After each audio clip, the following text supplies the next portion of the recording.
Yeah, welcome to my new video, friends. In today's video, we'll learn how to use GitHub Action, right? GitHub Action is basically used in software development lifecycle, part of CI/CD, right? To build, test, and deploy software application or product, whatever, right?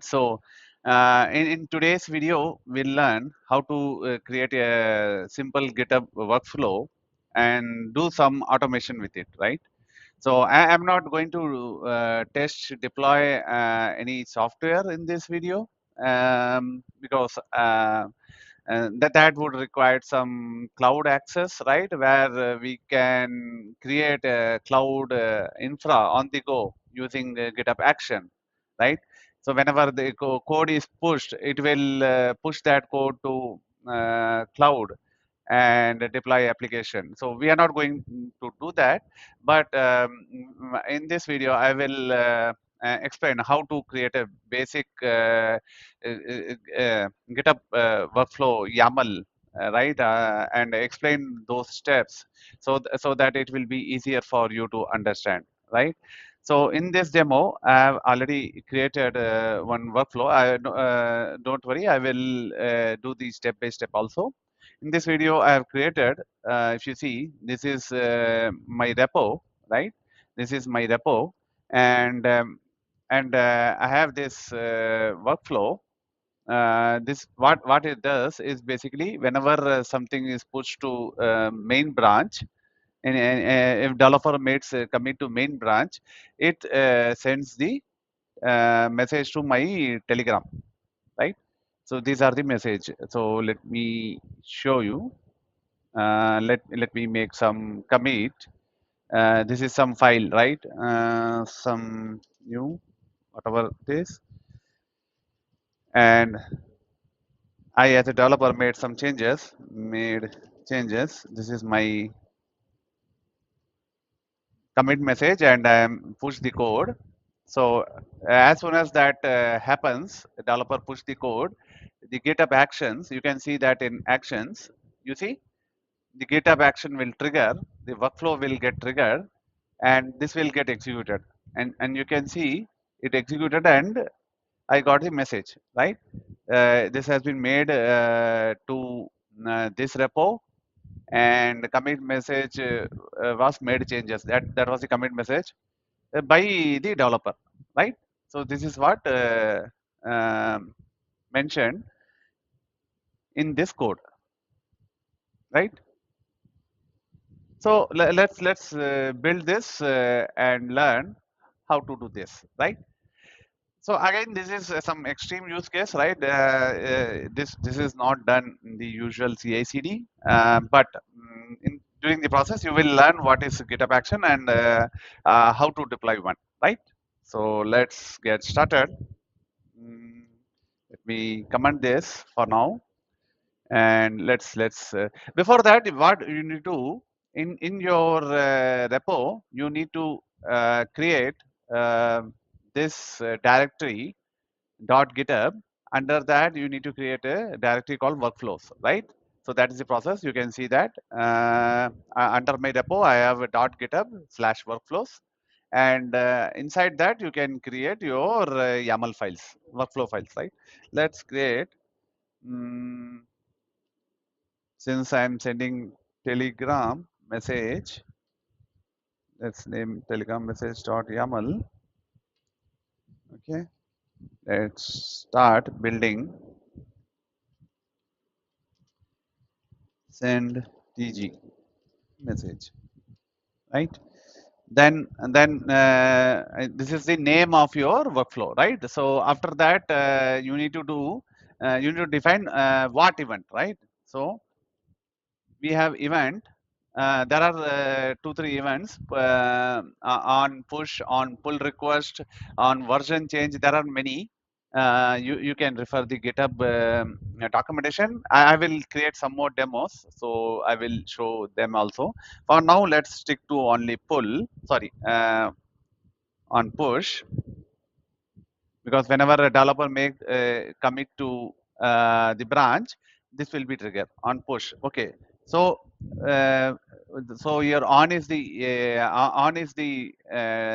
directive, and push is the event, right? On what branch you need to specify what branch, right? So this takes a list, a branch. If in my case I have just one branch, right? So I am mentioning main. If you have more, you can do that. So I have just one branch. So I have defined that, right? Now, before going there, I have done some more thing also. Let me show you. So since I'm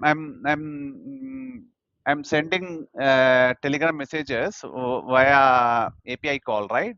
So you need to API key and chat ID for that, right? You cannot put those in clear text, right? So you can use something called secrets and variable. It will be there in your repo settings, right? So secrets and variable. So I have created a couple of secrets. This has my chat ID. This has my API key, right? This is simple and easier. There are two variables that you can create: variables and secret. If you create variable, it will be visible to all, right? So I won't recommend if you are keeping secret and variable, right? So it is better to use a secret context to keep your secrets, right? Because it will not be visible. For example, if I create a variable, uh, say my API key, if I put something like this, you can see the difference. You see, it is giving everything in clear text. So not advisable, even though anyone with the access only can see, but still not as advisable to do such thing, right? But the same thing, if you do here, my secret key, and it will not display here. Okay, so always go with the for secret, use secrets, and to access this you need to use secrets context in GitHub. I will show you how. Okay, so we are done with this. Now we will be we have defined what event, right? So on push, right? On push, whenever push made to this branch, then we need to define what we are going to do with that, right? So we need to run something, right? So we need to run jobs, right? We need to define that. So let's put job name, run job, right? This is just job name. You can put whatever, and run on. Let me see if it is run on or what. Runs on. Yeah, runs on. Runs on. So runs on what? So it has to run on some server, right? So some OS. So that will be my Ubuntu OS. So I will just copy paste this thing. So it will be running on the Ubuntu OS. Okay, so we are defining jobs, and this is job name, and it runs on Ubuntu latest, but this can be anything, right?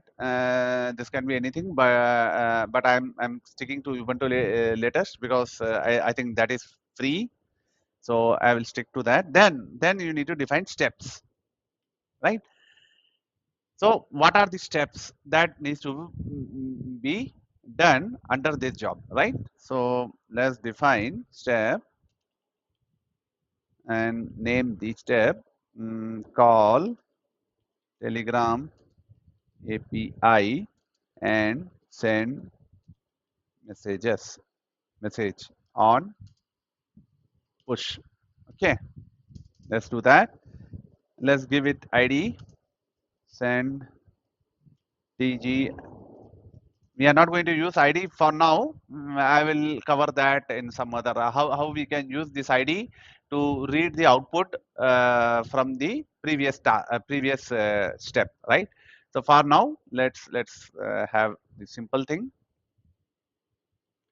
Okay, so then what? Okay, we defined we are running some job, right? Whenever push is made, whenever this event occurs, whenever push made to main branch, we are running some job, right? So this is where we are defining what are the job we need to run. So run, right? Here we need to define a command, right?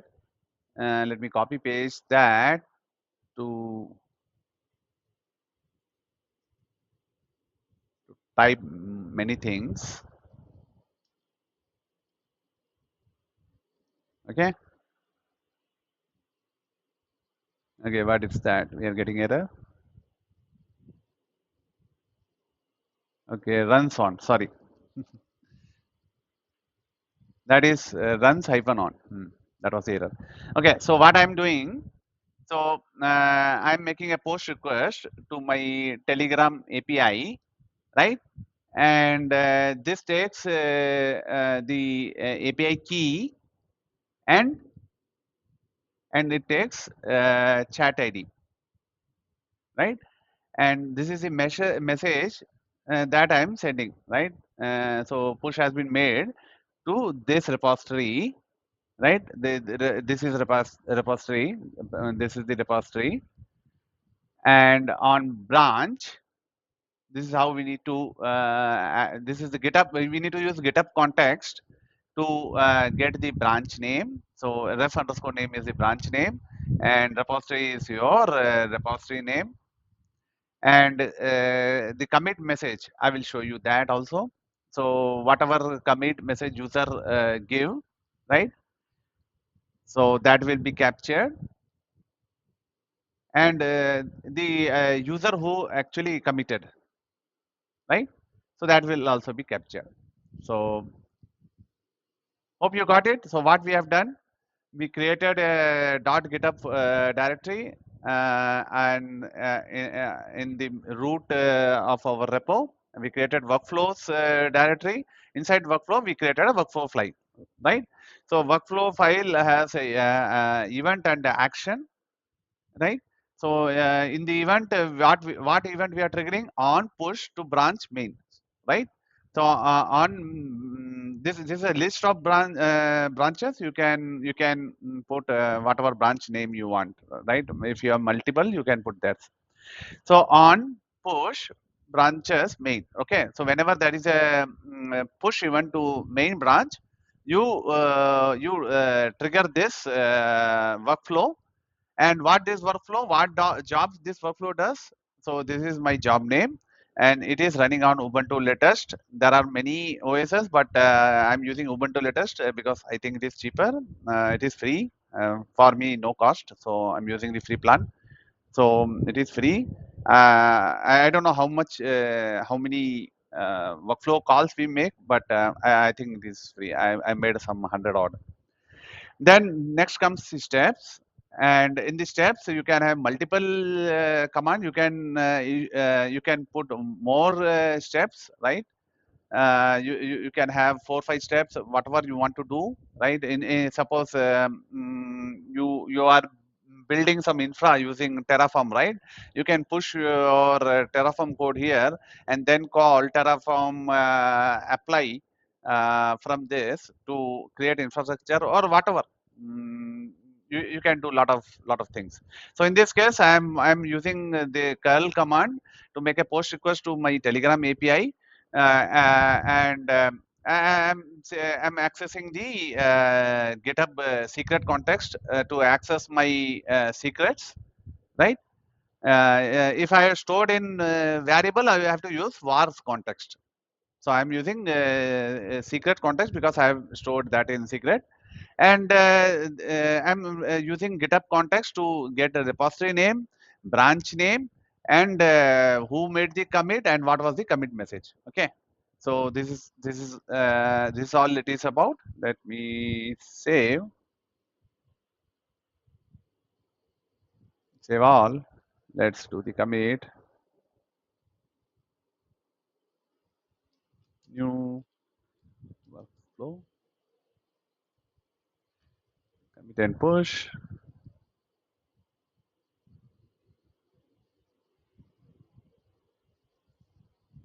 Okay. So now a developer adds some file. Hmm. Okay, we already got because we made changes, right? So we got the message. So let's say developer adds some file, new code dot YAML, doesn't matter what it is. Save, new code, pushed, commit. So we should be getting one more message.